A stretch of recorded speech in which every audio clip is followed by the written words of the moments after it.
The Suncoast Campaign for Grade Level Reading presents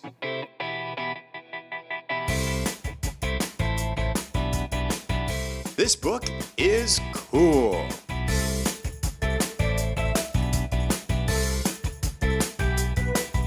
With your host, Beth Duda.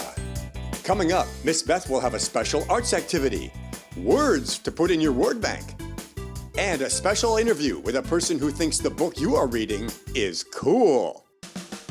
Hello, friends. Welcome to This Book is Cool.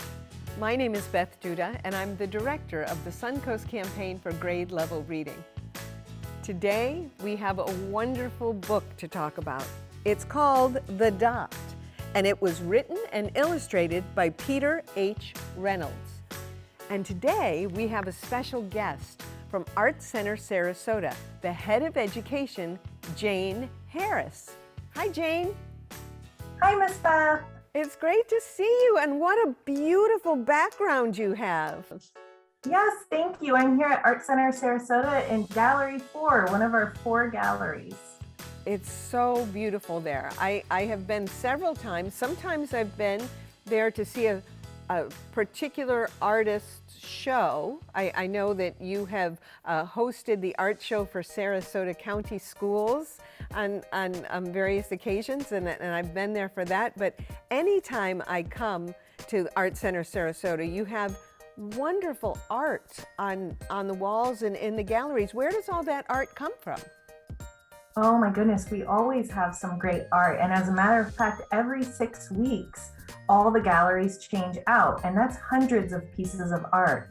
The art comes from all over the United States, but we do have a very special gallery, this gallery I'm in right now, that has our juried exhibitions.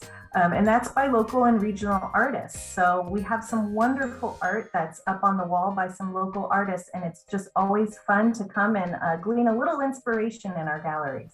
Well, I'm inspired just by the 3 beautiful pieces of art behind you today. So thank you for sharing that with us. Now, Jane, I know that you have experience with the book, The Dot. Why do you think this book is cool?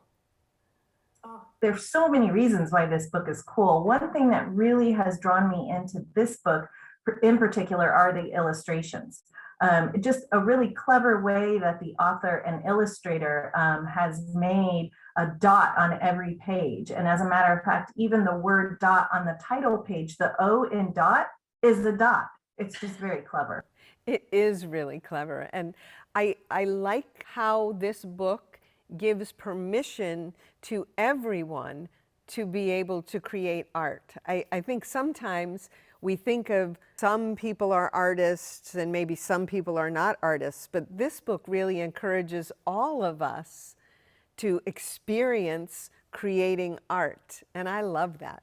We are all artists in one way or another, and that is one inspiring point of this book. Our journey as an artist is always about to begin, and that we're free to do that and make those choices.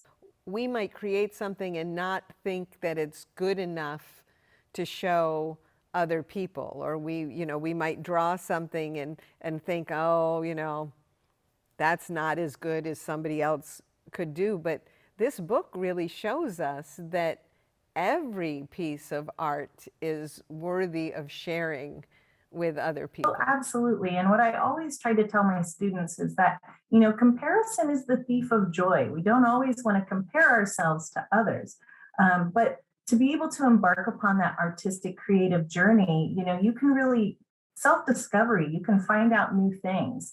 And that was one inspiring part of the character in this story in particular, was that she started off with a dot and she continued to explore the idea of a dot all the way until she was making a dot by not making a dot at all. Her teacher had her sign it, like, this is my dot, and then put it in a frame to make it more special. And I think that encouragement from that teacher made all the difference to her as an artist. All the difference in the world. And that's one really wonderful message in this book. And it's written in the story. But what amazed me was at the very end, the author actually dedicated this book to his 7th grade math teacher. who really encouraged him. And I think it's a really great reminder that you can really inspire young artists or children, with just a little bit of encouragement. So that was something that really warmed my heart. And it's something that I always try to do with my students and my children, especially is they create something, put your signature on it. And it really does become yours then. And that's a beautiful thing. I love that comparison is the thief of joy. I think that is something I'm just going to have to keep. That was that was pretty good. Well, I think that you are encouraging all of us today in many different ways, certainly encouraging us to make art, encouraging us to read, and encouraging us to continue that journey. So we thank you for being with us today. Yeah, thank you so much, Miss Beth, for having me. I appreciate it. It was great to see you. Thanks. Bye now. Bye. It was wonderful to spend time with Jane from Center Sarasota. I can see why she's the head of education. She had so much wisdom to share with us today. There are other things in this book that I'd like to share with you. I'd like to share with you some words for our word bank. The first word for our word bank is the word blank. Blank. That means free from writing or marks. The next word is the word dot. It means a small round mark or spot. Another word for our word bank is the word swirly. Swirly, that's a fun word to say. That means a twisting or a spiral pattern. Our next word is the word watercolors. Watercolors are paint made of a pigment designed to be mixed with water. And our final word is the word framed. Framed. And that means to enclose with a rim or a border. Many times the artwork that we like the most, we put in a beautiful frame. Look at this tremendous dot here on the front. We have another kind of dot that we think you're going to have some fun with for our activity this week. We're going to use coffee filters. So, this is a coffee filter. And adults use it sometimes in coffee makers. That's where you put the coffee grounds and then the water comes through and it makes coffee. But coffee filters can be used to make art. So here's an example of some beautiful artwork that was created using a coffee filter. And the way you do that is you take a coffee filter and you fold it into quarters. So you fold it in half and then you fold it in half again. And then you can take markers and color different lines and dots on your coffee filter. And the next part is the part that makes it magical and makes it seem like stained glass. You take a spray bottle and you spray it. And all of the colors blend in together. And then you let it dry.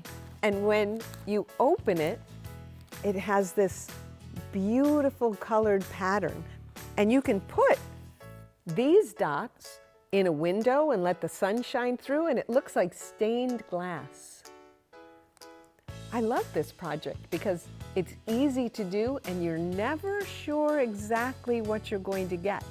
Because every time you spray your colored coffee filter with water, it comes out in a different pattern. Look at these two. Aren't they pretty? So this is a great way to explore making dots, but you can also make dots of your own. And if you do, I hope you'll send them to us. Take a picture of your artwork and send it to connect@gradelevelreadingsuncoast.net. It was really fun to be with you today and fun to learn about things with Jane from the Art Center of Sarasota. Remember, my friends, reading is the key to succeeding. I'm looking forward to seeing you again soon. Bye-bye for now.